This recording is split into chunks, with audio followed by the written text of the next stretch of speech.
Last class में हमने integument start किया था। इन कंपैरेटिव एनाटॉमी हमने देखा था प्रोटोकॉर्डेट के स्किन के बारे में, साइक्लोस्टोम के स्किन के बारे में और फिश के स्किन के बारे में, और एंड में हमने ओवरव्यू भी देखा था स्केल्स इन फिशेस। तो इस क्लास में हम स्केल्स इन फिशेस डिटेल में पढ़ेंगे।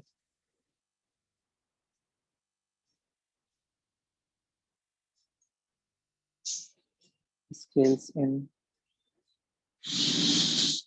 फिशेस।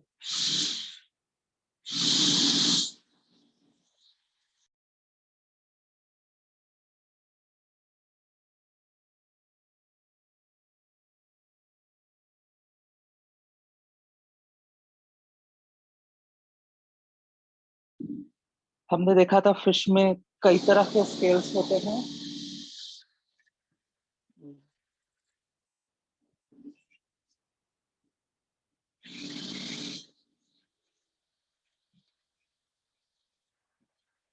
पहला प्लेकोइड स्केल,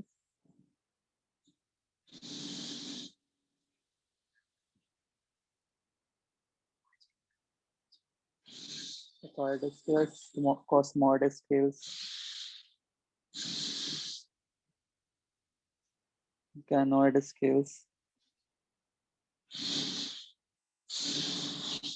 साइक्लोइड स्केल्स और टिनोइड स्केल्स।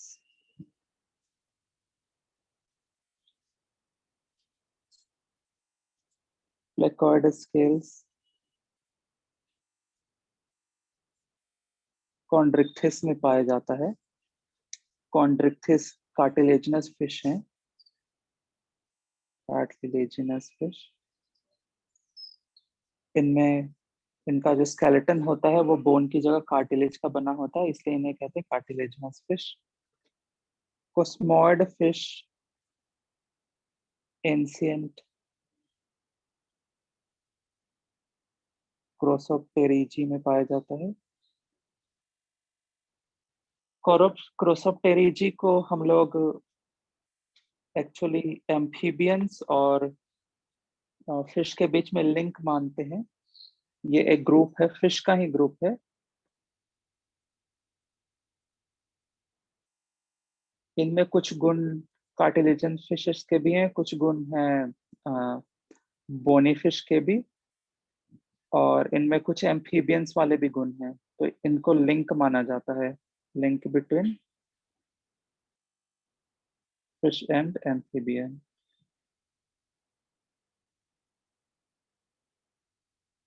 इसका एग्जांपल हम देखेंगे।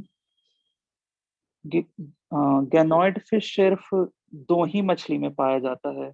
एक मतलब दो मछलियों के ग्रुप में, एक है कॉन्ड्रोस्टी एंड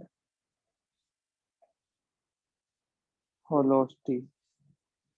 पहले इनको कार्टिलेजिनस फिश के ही ग्रुप में रखा गया था, कॉन्ड्रिक्थिस के ग्रुप में रखा गया था, लेकिन कुछ साइंटिस्ट लोग हैं, उन्होंने कॉन्ड्रोस्टी और होलोस्टी करके अगर अलग ही ग्रुप कंस्ट्रक्ट किया है। और एक साइक्लोइड और टिनोइड स्केल, ये ऑल बोनी फिश पे पाया जाता है।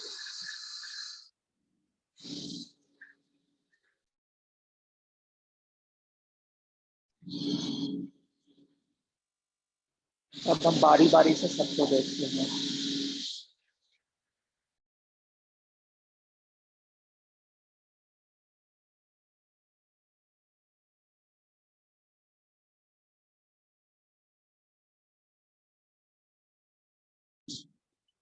एक्चुअली मेरे घर में कंस्ट्रक्शन चल रहा है, इसीलिए थोड़ा शोर हो रहा है। तो सबसे पहला है प्लेकोइड स्केल।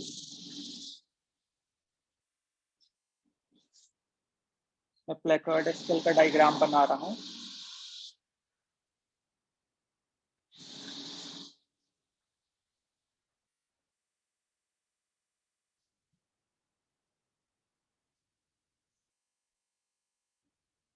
प्लेकोइड स्केल का स्ट्रक्चर हमारे टेथ से मिलता जुलता है, ये मैंने पिछले क्लास में बताया था। तो ये एक टिपिकल प्लेकॉर्ड स्केल का स्ट्रक्चर है। जब हम प्लेकॉर्ड स्केल का क्रॉस सेक्शन देखते हैं, अगर बीच से कट करेंगे तो ऐसा दिखाई देगा।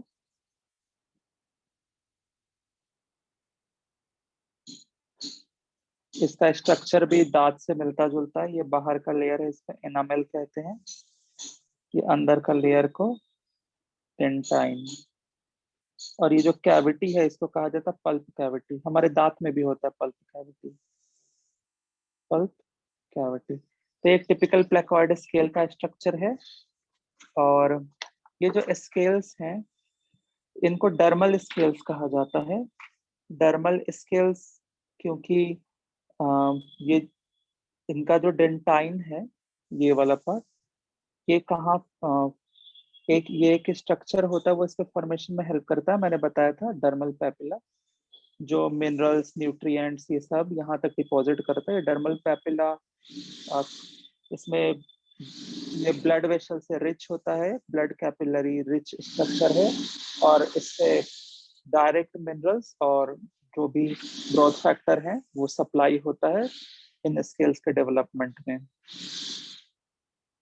और ये जो स्केल है ये सभी कार्टिलेजिनस फिशेस में पाया जाता है और इसका साइज 1 to 2 मिलीमीटर ही होता है। इसको हम माइक्रोस्कोप के नीचे देख सकते हैं। मैं भी जब कॉलेज में था ड्यूरिंग माय ग्रेजुएशन, उस समय हमने एक कार्टिलेजिनस फिश का डाइसेक्शन किया था, स्कॉलियोडोन। वो मगध यूनिवर्सिटी के बच्चों को नहीं कराते हैं, बट हमने किया था ग्रेजुएशन में। तो ये स्कॉलियोडोन है, ये कार्टिलेजिनस फिश है।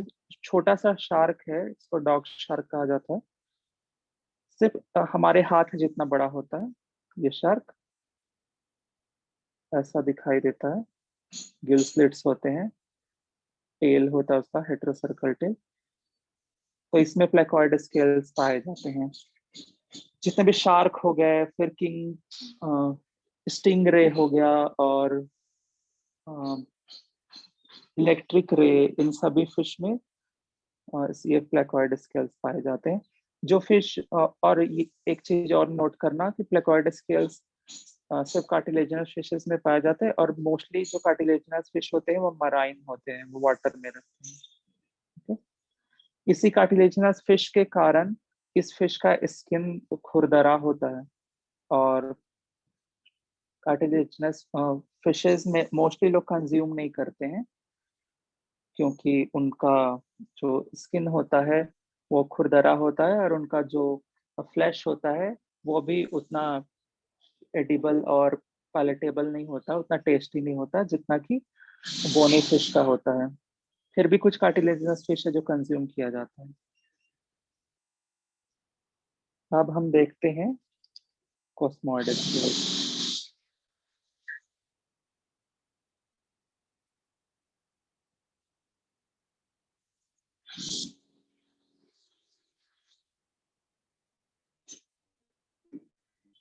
कॉस्मोइड scales mostly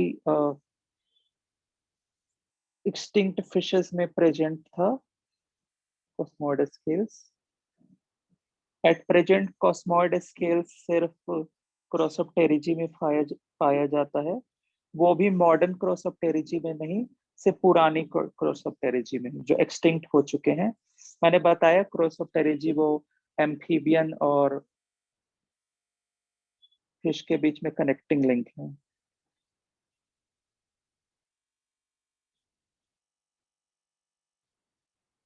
double S Crossopterygii. तो ये किस तरह का था कॉस्मोइड स्केल का स्ट्रक्चर? ये हड्डियों के ब्लॉक का बना हुआ था, like it was like block of bones. जैसे क्रोकोडाइल के सरफेस पे होता है ना प्लेट जैसा स्ट्रक्चर, उसी तरह ये ब्लॉक ऑफ बोन जैसा स्ट्रक्चर था। ब्लॉक का मतलब होता है ईट के जैसा स्ट्रक्चर, ब्लॉक ऑफ बोन्स।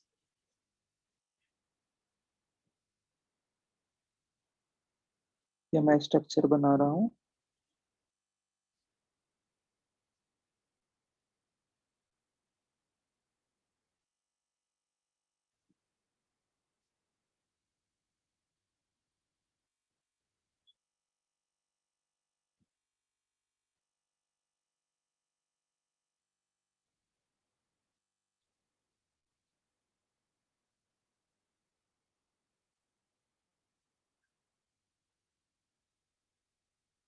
इनके बीच में फ्री स्पेस होता है जिसको हम लैकुना कहते हैं।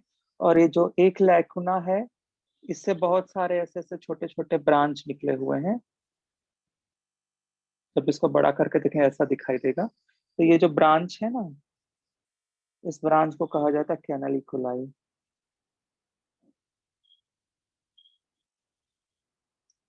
कैनालिकुलाई, ठीक है। और इस तरह के जो स्केल्स हैं वो मैं बता चुका हूँ। सिर्फ याद रखना, एक्सटिंक्ट लिखना। सिर्फ एक्सटिंक्ट क्रॉस ऑफ टेरिजी में पाया जाता था, मतलब ये किसी भी मॉडर्न फिश में अब नहीं पाया जाता। ये हो गया कॉस्मॉइड स्केल। अब हम देखेंगे गेनोइड स्केल के बारे में।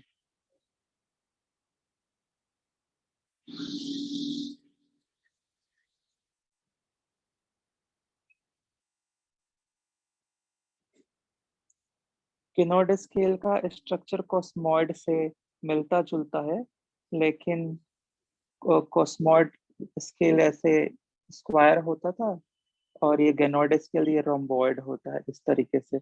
और फिश के बॉडी पे भी ये इसी तरह अरेंज होता था, इस तरीके से एक दूसरे में फिट होता था, ठीक है।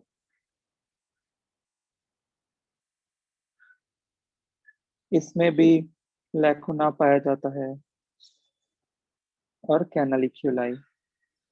याद रखना, लैकुनी का मतलब होता है फ्री स्पेस। लैकुना हो गया सिंगुलर और लैकुनी हो गया प्लूरल। उसी तरह कैनालिक्यूलाई मैंने बोला था, तो कैनालिक्यूलस हो गया सिंगुलर और कैनालिक्यूलाई प्लूरल, ठीक है, सिंगुलर प्लूरल। ओके, तो ये है गेनोइड स्केल। गेनोइड स्केल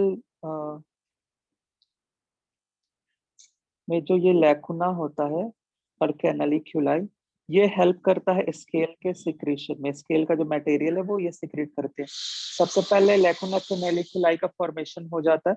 किसी एक स्केल का फॉर्मेशन होने के बाद ये दूसरे स्केल के हेल्प फॉर्मेशन में भी हेल्प करते हैं, ओके।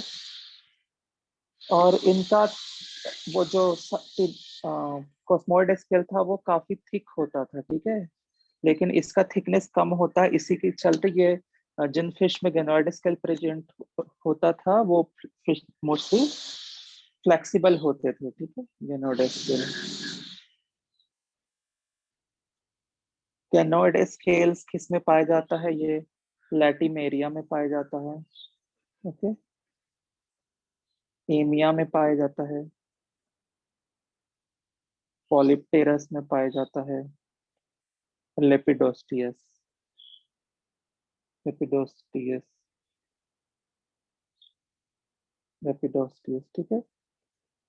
इन चार फिश में ही पाया जाता है। और इन ये चार फिश जिस ग्रुप से आते हैं, एक होलोस्टी है, इससे लेटिमेरिया आता है, और एक है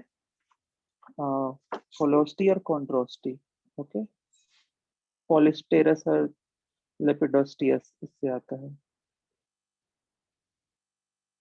कॉन्ड्रोस्टी, ठीक है।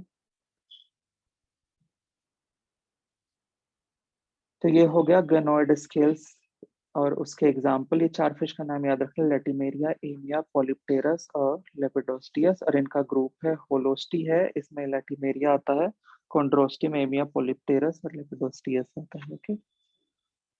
तो ये दो ग्रुप है, कॉन्ड्रोस्टी और होलोस्टी। एक मिनट मुझे याद करने दो एग्जैक्ट इसका कौन सा ग्रुप है। हम्म, हाँ हाँ सॉरी, कॉन्ड्रोस्टी है, उसमें आता है पॉलिप्टेरस। सिर्फ पॉलिप्टेरस ही है जो कॉन्ड्रोस्टी में आता है, और जो बाकी तीनों है वो होलोस्टी में आते हैं, ठीक है। होलोस्टी में हो गया। इन फिशेस का नाम याद रखना, क्योंकि ये सिर्फ चार ही फिश है जिसमें ग्रेनोइड स्केल पाया जाता है, इसलिए ये चारों इंपॉर्टेंट है। लैटिमेरिया, एमिया, पॉलिप्टेरस और लेपिडोस्टियस। और इनका ग्रुप है होलोस्टी और कॉन्ड्रोस्टी। उसमें से सिर्फ पॉलिप्टेरस है जो कॉन्ड्रोस्टी में, बाकी सब होलोस्टी में है। अब मैंने लैटिमेरिया फिश का नाम लिया था, होलोस्टी में जो आता है, उस फिश की बहुत इंटरेस्टिंग स्टोरी है। तो आई थिंक इसको मैं बताता हूँ इस स्टोरी को, उसके बाद हम देखेंगे साइक्लॉइड और टिनॉइड स्केल के बारे में।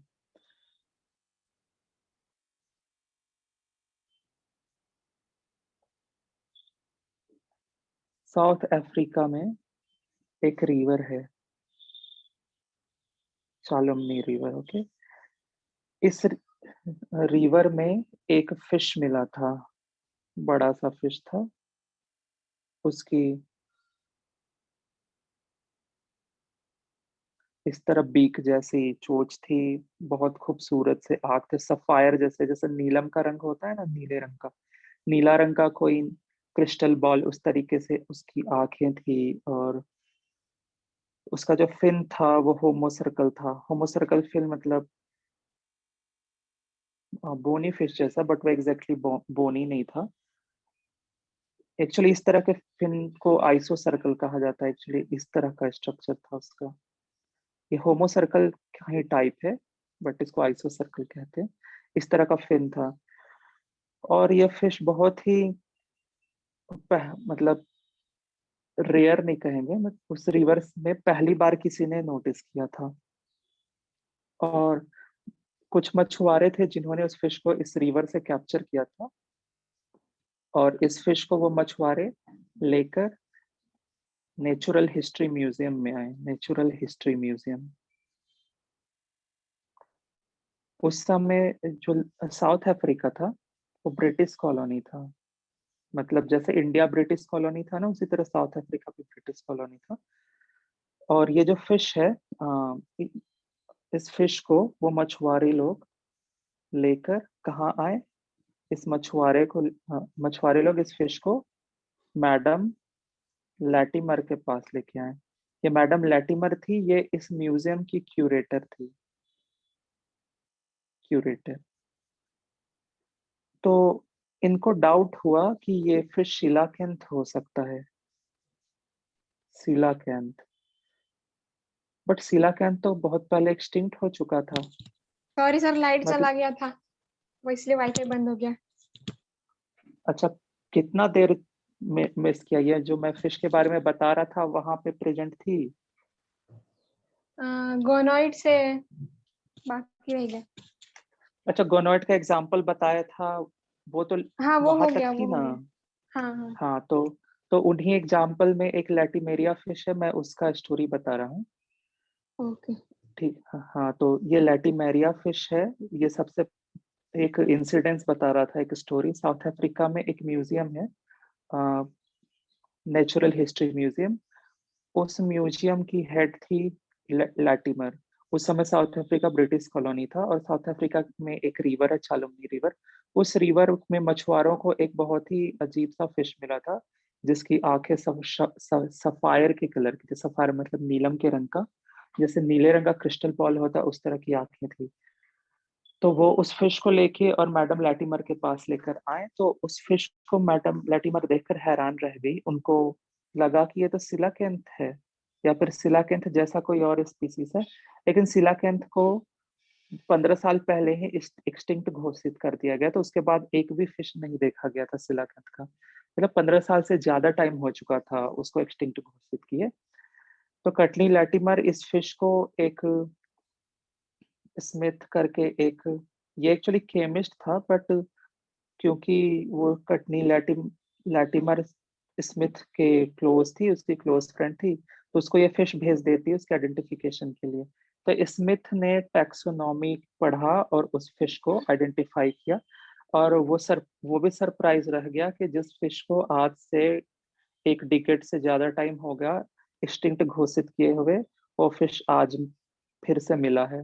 तो ये इस फिश की रीडिस्कवरी थी, और इस फिश को कॉमनली सिलाकेंथ कहा जाता है। और इस रिवर के नाम पे और मैडम लैटिमर को श्रद्धांजलि देने के लिए इस फिश का साइंटिफिक नेम रखा गया लैटिमेरिया। लैटिमेरिया वही मैडम लैटिमर का नाम था, और चालुमनी उस रिवर का नाम था। तो इस फिश का नाम है लैटिमेरिया चालुमनी। ये बहुत ही इंटरेस्टिंग फिश है, उसकी बहुत इंटरेस्टिंग स्टोरी भी है। ये स्टोरी जनरली टीचर्स को पता नहीं होता, और मुझे नहीं लगता कि मगध यूनिवर्सिटी में किसी को भी पता होगा, जिस तरीके से यहाँ टीचर टाइम पास करते हैं। मतलब जो नए टीचर हैं वो तो पढ़ा रहे हैं, जो पहले के हैं वो तो टाइम पास ही करते हैं मोस्टली। एक्चुअली ये कार्डोंग करके एक बुक है, कार्डोंग, ये मैंने लिखवाया था, इसमें मैंने ये स्टोरी पढ़ी थी इस फिश के नाम के बारे में। मैं जब जेएनयू में था तो वहाँ एक सर थे, आलोक भट्टाचार्य सर, वो अब रिटायर हो चुके हैं। वहाँ वो 80 साल के थे, फिर भी वो खुद का नॉलेज को अपडेट रखते थे। और यहाँ के टीचर्स का नॉलेज तो इतना आउटडेटेड है, यहाँ का सिलेबस भी आउटडेटेड है, कोई इस सिलेबस को रिवाइज नहीं करना चाहता। इवन कि नए लोग आए हैं यूनिवर्सिटी में, वो भी नहीं कर रहे इसको रिवाइज। जो अच्छे अच्छे लोग थे उनको इधर उधर पोस्टिंग दे दिया गया, जो यूनिवर्सिटी में आए हैं वो सब बहुत इनर्ट हैं। अदरवाइज 2 साल होने वाला है हमारी ज्वाइनिंग को, ये सिलेबस रिवाइज हो जाना चाहिए था। बच्चों को पुराना चीज ही पढ़ाना पड़ता है, बट जो भी टॉपिक है मैं कोशिश करता हूँ उसको अपडेटेड ही पढ़ाने का, जितना भी कवर कर सके। अब नेक्स्ट आते हैं हम साइक्लॉयड स्केल में। साइक्लॉयड स्केल,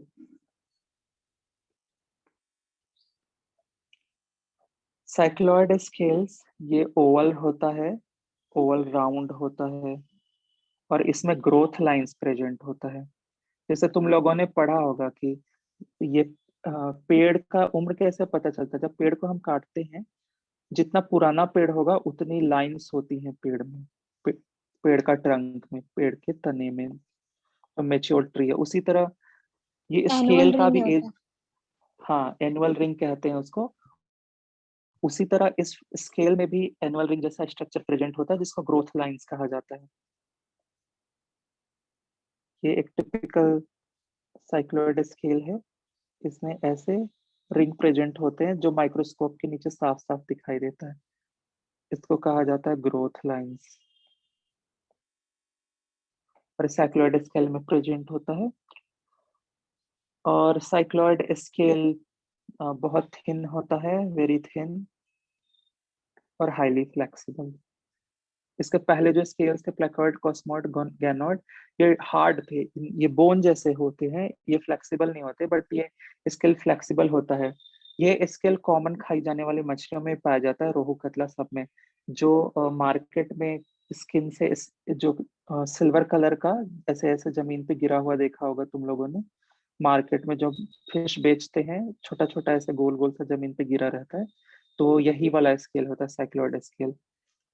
और ये बहुत फ्लेक्सिबल होता है, और ये बॉडी पे फिट होता है ओवरलैप करके एक दूसरे को।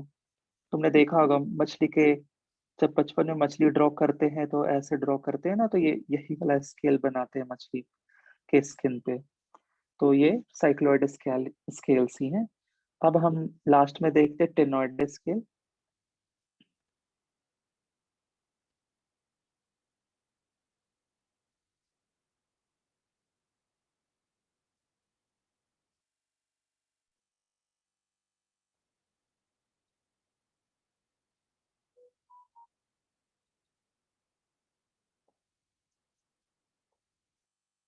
ये है टेनोइड स्केल। टेनोइड स्केल में भी ग्रोथ लाइंस पाए जाते हैं। टेनोइड स्केल्स, ये ग्रोथ लाइंस है। ओके, इसका structure same to same cycloid जैसा ही होता है। कुछ साइक्लोइड स्केल में भी ऐसे एजेस पाए जाते हैं। ओके, ये सपोज हम साइक्लोइड बना रहे हैं। ओके, ये मैंने डिफरेंस बताने के लिए बगल में साइक्लोइड बना दिया है, और ये है टिनोइड। दोनों के बीच में बस एक ही डिफरेंस है इसके स्ट्रक्चर में, कि इसके डोर्सल साइड में ऐसे छोटे छोटे दांत प्रेजेंट होते हैं, टिथ प्रेजेंट होता है, सिर्फ डोर्सल साइड में टिथ। स्ट्रक्चर में तो यही डिफरेंस है, प्रेजेंस में कह सकते हो। और ये क्या होता है, डोर्सल साइड से कह सकते हो कि हाँ, इवन कि ये दोनों जो स्केल है सेम फिश में प्रेजेंट हो सकता है। इसको पोस्टीरियर साइड ये होता है, टिथ प्रेजेंट होता है, ठीक। और ये जो एक फिश बनाया है मैंने, ये फिश का नीचे का साइड डोर्सल, ऊपर का साइड वेंट्रल। तो most fishes, most bony fish और लंग फिश, मतलब all bony fish and lung fish इसमें ये दोनों स्केल प्रेजेंट होता है। मोस्टली टेनोइड स्केल कहाँ प्रेजेंट होता है? बॉडी के डोर्सल साइड में प्रेजेंट होता है। ये डोर्सल साइड है, ठीक है, ये समझ लो। टेनोइड स्केल है, इसमें स्पाइन दिखाया मैंने। ऐसे स्पाइन दिखाई नहीं देता, इतना बड़ा नहीं होता, उसे माइक्रोस्कोप के नीचे दिखेगा। और इसके वेंट्रल साइड में साइक्लोइड स्केल्स। तो ये अधिकतर बोनी फिशेस में होता है। और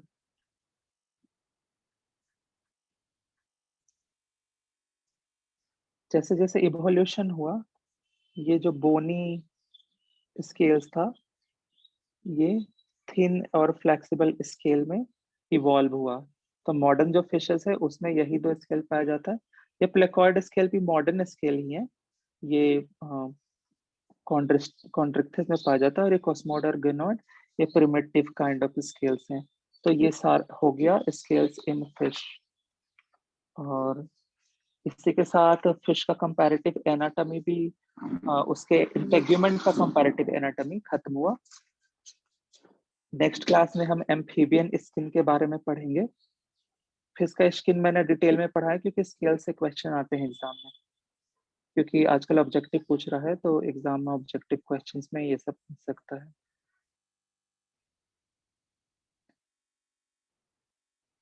अगर कॉलेज रेगुलर क्लासेस स्टार्ट हो गए तो हो सकता है कि पार्ट 2 का एग्जाम तुम लोगों का ऑब्जेक्टिव ना हो, लिखने वाला हो।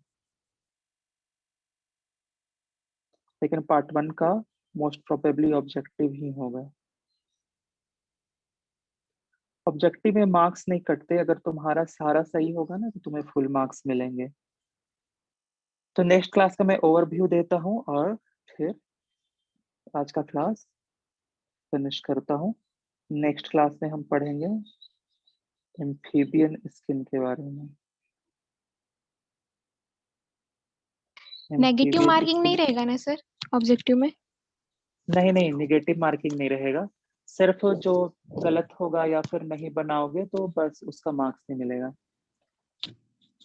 ओके। एम्फीबियंस, हाँ, एम्फीबियंस का की स्किन का ना कुछ कैरेक्टरिस्टिक होता है, और वो कैरेक्टरिस्टिक किस चीज पर डिपेंडेंट है? वो कैरेक्टरिस्टिक है एक्चुअली एम्फीबियन, उनका स्किन बहुत सॉफ्ट होता है, ठीक है। तो उनको दो चीज का चैलेंज है। हाँ, एक्चुअली यहाँ पे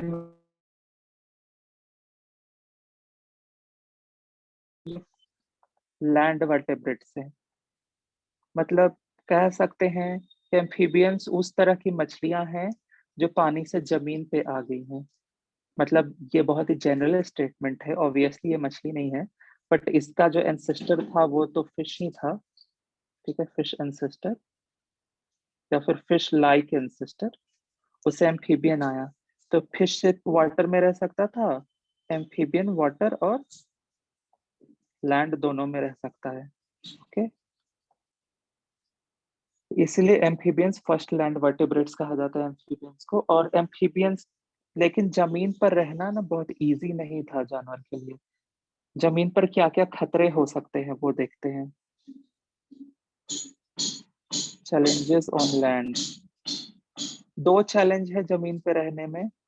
एक रेडिएशन, क्योंकि पानी में सूरज का धूप उतना तेज नहीं होता जितना जमीन पर होता है। और दूसरा डेसिकेशन, क्योंकि जमीन पर कोई भी चीज जल्दी ड्राई हो जाता है, और पानी में तो ड्राई हो ही नहीं सकता क्योंकि पानी ही है जो मॉइस्ट रखता है स्किन को। सी में स्किन श्रिंक हो सकता है हाई सॉल्ट कंसेंट्रेशन के कारण, बट उसके लिए एक्वाटिक एनिमल्स ने दूसरे मैकेनिज्म डेवलप किए हैं बॉडी में। तो ये रेडिएशन और डेसिकेशन, ये दो चीज है जो जमीन पर आने से पहले इन एम्फीबियंस को सोचना पड़ा। और इसी के अनुसार उनके बॉडी में ऐसा एडेप्टेशन हुआ कि वो जमीन पर भी रह सकते हैं। और ये जो एडेप्टेशन है, ये सबसे प्रोमिनेंट एडेप्टेशन उनके स्किन में हुआ। उनका स्केल चला गया, जिस तरह फिश में प्रेजेंट था वो स्केल हट गया, उनका बॉडी सॉफ्ट रहे, इसलिए उसमें म्यूकस ग्लैंड का फॉर्मेशन हो गया।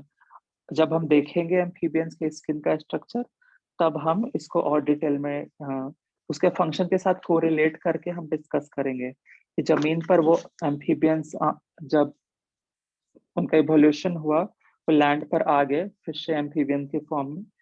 तो उनके स्किन ने क्या रोल प्ले किया, आखिर उनके स्किन में ऐसे क्या क्या स्ट्रक्चर है जो उनको जमीन पर सरवाइव करने में हेल्प करते हैं। तो ये हम कल पढ़ेंगे। आज का क्लास यही रैप अप करते हैं।